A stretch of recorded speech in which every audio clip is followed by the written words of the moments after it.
I'd first like to recognize that we are on the traditional territory of the Dakota people, along with Anishinaabe and Ho-Chunk neighbors, and thank them for this opportunity. I thank all of the friends. Thank you, Helen and Katie, for organizing Nora's visit and making everything so smooth. I was thinking to myself, when I was dropping off the kids this morning, it was 14 degrees and it felt so warm. And so I was like, Nora brought the warm weather. She brought the warm weather to us. So I'd like to introduce Nora Noranjo Morse. Nora is a sculptor, a writer, and producer of video films that look at the continuing social changes within Pueblo Indian culture. An artist best known for many works with clay, she makes pottery and figurines, as well as installation exhibits and large-scale public art. Beyond Santa Fe, her work can be seen at the Heard Museum in Phoenix, at the Minneapolis Institute of Art, and the National Museum of the American Indian in Washington, D.C. She is the recipient of an honorary degree from Skidmore College and the 2014 Native Arts and Culture Foundation Artist Fellowship. She is the author of the poetry collection Mud Woman, Poems from the Clay, which combines poems with photographs of her work in clay. The title of this Friends lecture is Nambe Whageh, Tewa Interpretations, Our Center Place. Thank you. Welcome, Nora.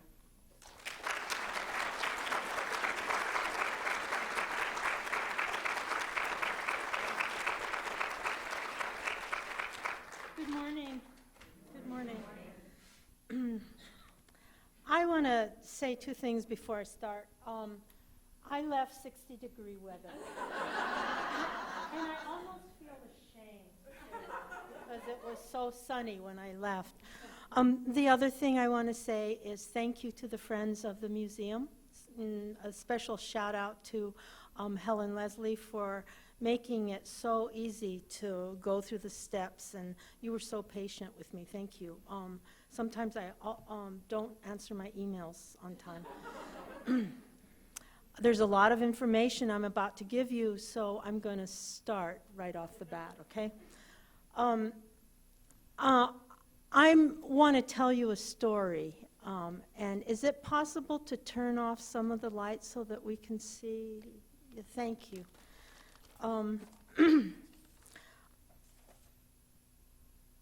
I was part of a project that basically changed the way I saw public art. And this story begins in 1598 when a conquistador by the name of Don Juan Oñate was commissioned by Prince Philip to come from Mexico and come into New Mexico and claim everything that he saw, every mountain, every piece of shrub, every human being for Spain. And he did so with a real vengeance because his purpose was to amass. And I wanted to show you this simply because I wanted to show you the route that he took. And he followed the Rio Grande. So he came up through here and followed the Rio Grande, eventually landed in a place called Whageh, all along here. 6,000 people who had an incredible way of living.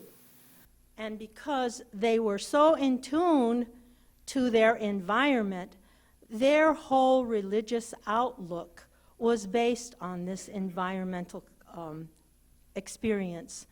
And they lived very sustainably on this rock. The Acoma people call it the rock.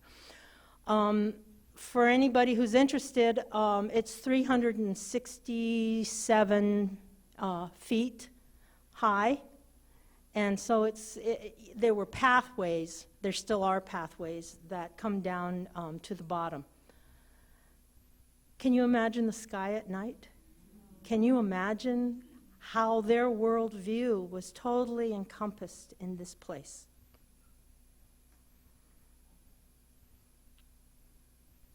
When the soldiers got to Acoma, they demanded food and shelter and blankets. And by then, the Acoma people had gotten kind of tired of the Spaniards' demands because this had been going on for quite some time. Oñate soldiers were not the first to come and demand food and clothing and blankets. The Acoma people resisted. There was a skirmish that resulted in someone getting thrown off the top of the mesa. And sadly enough, one of the soldiers that was killed was Oñate's nephew. And of course, once Oñate heard that, he was, he wanted revenge. He wanted to make the Acoma people an example of the new order. So he sent about 70 soldiers there, and for a period of 3 days, basically annihilated the Acoma people. 800 were killed. The buildings were burnt and demolished. Children were separated from their mothers and sent down to Mexico, never to see their homeland, their families again. There was a court hearing that occurred. Oñate was the judge. The witnesses were Spanish soldiers. And the men between the age of 15 and 25, their right foot was cut off. The only people that were left intact were the old people to survive on top of this rock. And that was pretty much impossible, especially in the winter, if you can imagine. Yeah, that happened. So that was the history.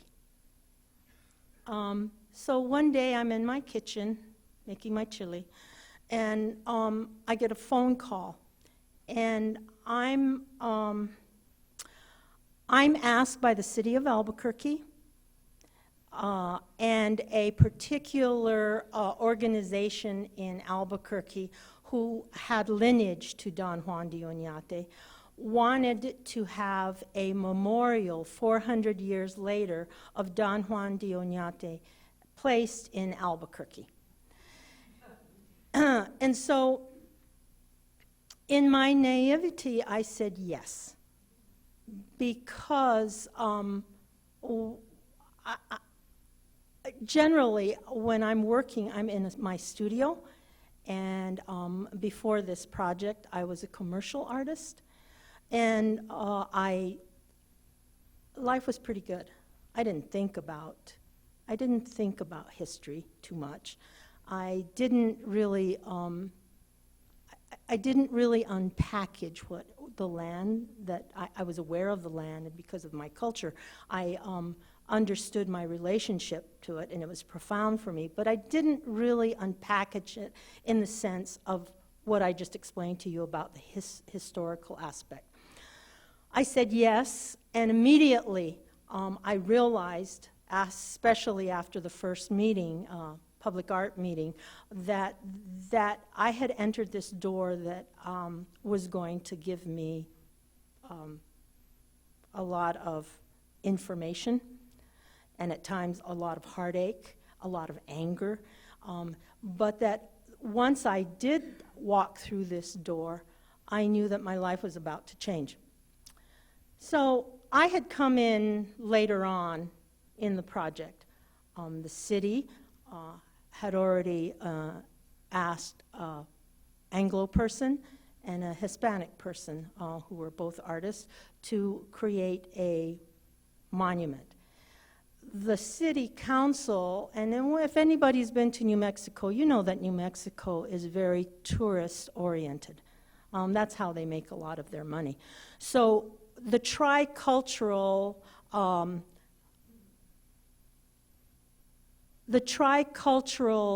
happy tourist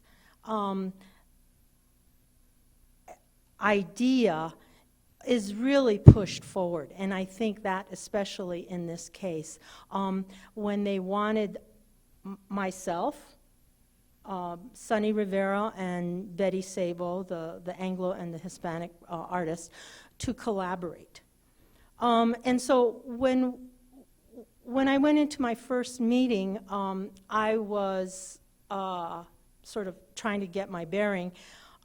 Betty and Sonny rolled in a maquette of Don Juan Oñate that was going to be 9 foot high and was very romantic version of what he was. He was dressed in his regalia and his fingers were pointed up into the air. And I asked, what am I supposed to be doing? And what they wanted to do was give me the 6-foot granite pedestal below Don Juan de Oñate. And my mother taught me well. She asked me to question things, and I questioned, that doesn't sound right. This doesn't work for me. Do you realize how symbolic this is? And then we were off to the races. We went through mediation. We went through endless. Don't forget, this project was 10 years long. We went through mediation. We went through open city council meetings that became very, very tense because the history had not been resolved. Nobody had talked about this history. And yes, there were committees, there were gatherings, but people had gone into their corners and wanted to stay there. And it was very tricky navigation, trying to understand how to move through that and make something artful and meaningful. This is Betty and Sonny's piece. It's called La Jornada. It's 60 feet long, and it depicts the entrance of Oñate into what is now New Mexico. Eventually, the city council wanted this to just go away. They were tired of it being in the newspaper. They were tired of all of these city council meetings that would erupt where they would have to call the police. It was just not, it was not a good PR for the tricultural emphasis that they placed. So they said, okay, you, Betty and Sonny, can do your thing, which was the La Jornada, and Nora, you do something else. La Jornada is placed at the corner, and I would really suggest that you, if you ever get to Albuquerque, New Mexico in Old Town, go to Mountain and 18th, and the corner, you'll see the La Jornada.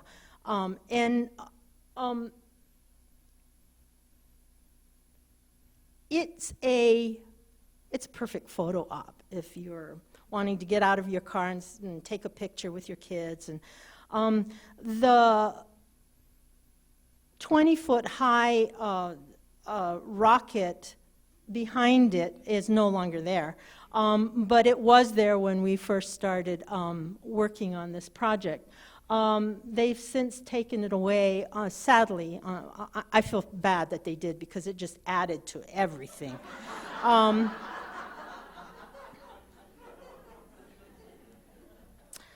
You know,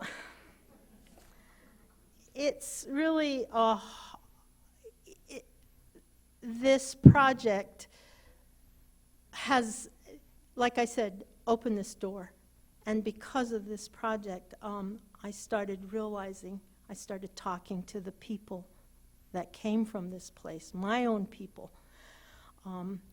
I talked to people from Acoma. One elder woman said to me, I didn't know anything about Oñate for the longest time because my grandparents would not speak his name. They called him the Black Cloud, and they were afraid that if they uttered his name, the cloud would come back. And so this really informed for 2 years, talking to people from the different communities in New Mexico. I learned that the door that I had walked through was an important one, and that I was going to be given an opportunity that very few people had. This piece that I responded to La Jornada with is called Nambe Whageh. And in the Tewa language of the northern pueblos in northern New Mexico, Nambe Whageh is, how do I say it? Nambe Whageh is the center place of people. It's not the community, it's that heart of the people where it is the center. And of course, the Pueblo people historically had to have that in order to survive. They had to have this center place and have knowledge of it. And it was a very spiritual place. And because Pueblo people are matriarch, they used that term also in the sense of the female. And so the fact that when you enter the kiva, which is a religious ceremonial place for Pueblo people, you go back into the ground. You are going into that Whageh to renew yourself, to find that peace and be one with yourself. I went back to Navi Whageh, which is different than Nambe Whageh. Nambe Whageh is the collective. Navi Whageh is the center place of who you are. It's what makes you the human being. It's what makes you the toa, which is a person. It makes you that person that stands up straight and that looks at the world and says, I am a conscious human being. This piece was Albuquerque's first earth environment art piece, and it's 60 feet by 60 feet. So I'm going to leave the mic so that I can point out certain things, okay? And I took this photograph, and it's kind of hazy. I took it at the very beginning of the piece and my response to La Jornada. A lot of the vegetation hadn't been planted. And so here it's 60 feet by 60 feet in diameter, and you have to enter it, so it's very interactive. I hope you can still hear me out there. Yep. You enter here. Here's the corner up there. Do you see that area that sort of curved? That's where the La Jornada eventually was placed. It hadn't been placed yet. This at the center is 6 feet below sidewalk level. There's a place that you can climb up here and be 9 feet. So it undulates. And what it represents is not only that center place, the kiva, the spiritual aspect of who we are, but also the acknowledgement of what these people's lives were like pre-contact. I want to show you a little video that we did, and it'll explain more. And I'm showing you this video because it really gives you an idea of how this piece turned out.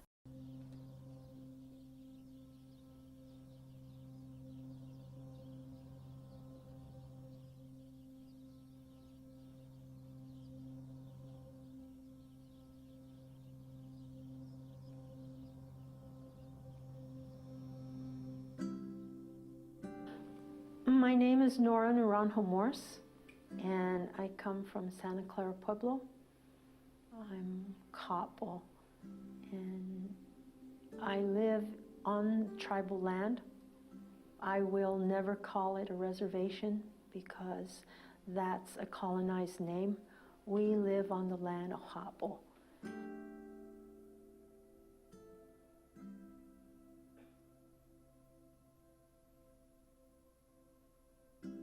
I came in after the two other artists were signed on, and I was brought in as someone who would represent Pueblo people. We approached it originally as a collaborative effort, and that didn't work out. It became very obvious to me quite soon into the project. The two other artists had already established what the aesthetics of the piece would be. It was definitely a memorial for Don Juan Oñate. I felt a little nervous because originally Pueblo people thought that I had jumped ship and that I was indeed making a collaborative effort to glorify Oñate and his 400th anniversary. Several Pueblo people asked that I resign from the Cuarto Centenario project, but I knew that if I did, someone else might take that position and indeed make a sculpture of a native female corn maiden feeding an Oñate soldier in bronze. And that didn't feel right to me.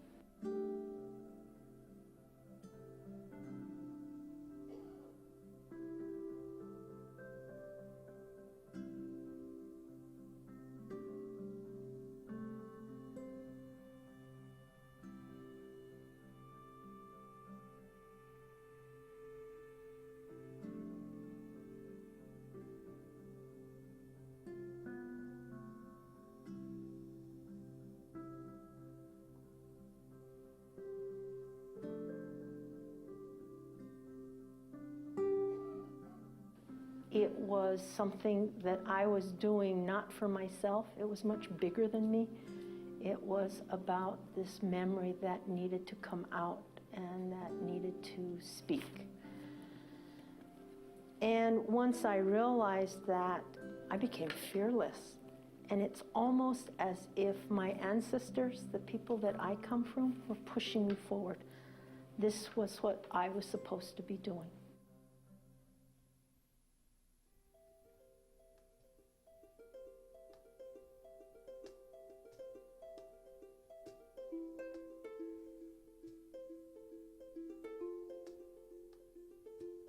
After much thought, I decided that I would call the piece Nambe Whageh, which in the Tewa language means your center place. Nambe Whageh is something that you enter, that you experience. And when you walk down into it, you are going into your own center place, into that place that is you. When you start walking down, you're looking at a lot of vegetation that's indigenous to New Mexico. What it looked like before contact. We planted piñon, sagebrush, chamisas. Things that we didn't plant are now growing. In the center of Nambe Whageh is a trickle of water that moves down a flat bed of rock, and that signifies the preciousness of the water.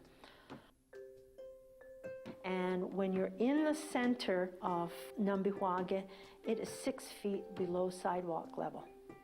And when you come out, you are slowly ascending to sidewalk level. And at one point, between two piñon trees, you can see the sculpture of Don Juan Oñate's La Jornada. And I did that purposefully because I wanted to really accentuate the idea of people living in that land, in that idea of cultural information and what that meant in terms of how you lived your life. Coming out of that and facing that hard metal was very important for me. As you circle out and you come up to the top of Nambe Whageh, you are 9 feet above sidewalk level. And at the very top, there is the rock that we got from Acoma, and it faces toward Acoma, but also that significance of the size of that rock is important because it's sturdy and it's embedded. And that's what we are. We're embedded in this place.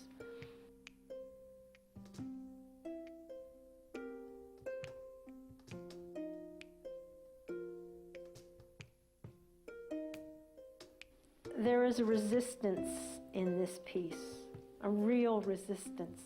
I had to go into Nambe Whageh, my own center place, in order to be able to create something that was more universal for all of us. It was with the people who carved, with the people who brought the rocks. It became very Pueblo-centric, if you will. It became very communal. That was the intangible that I think we all strive for, that makes our lives meaningful and textured. And to feel that in a way that was just so powerful and so sincere by these people who had come from this generations of colonization really was meaningful for me. And I think that's also when I became very aware of social practice. How do you pull in the community? How do you make them invested in these art projects that speaks about them? I think that's crucial.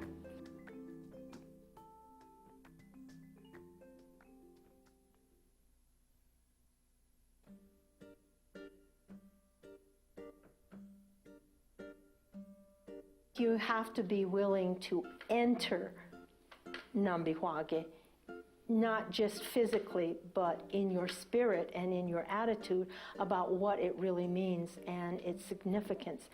Because I think for the most part, the population come in and they want a quick fix about history in a particular land. And I think when that happens, Cuarto Centenario is basically a photo op. People will stop by, take a quick shot, and then jump back into their car. And nobody thinks about going into Nambe Whageh because that's a little more challenging. You have to leave your stereotypical views about history behind, and you have to ask questions, and you have to be vulnerable in a way.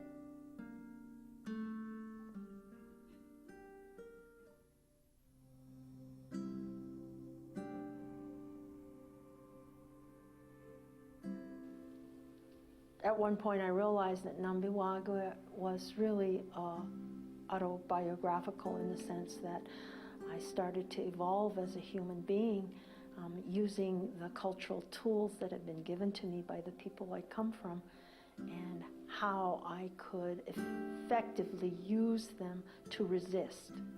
This was what I was supposed to be doing. And I was starting to say no a lot. And sometimes I would say no to something that was suggested to me. And, and I would surprise myself because I grew up always thinking that I was less than. That process of colonization makes me think that I should always be saying yes to authoritative figures, to bureaucracy, to institutionalism, that I should always be in awe of. And once I realized that it was much bigger than me, this project, I realized that I could say no, and that the ancestors that I came from were behind me, pushing me forward and allowing me to think for myself. And I think that is what the culture I come from originally intended for its people, to be conscious, aware of your environment and other people, but to have your own sense of self and to be able to speak what is the truth for yourself. And to know that so completely is what makes you a whole human being.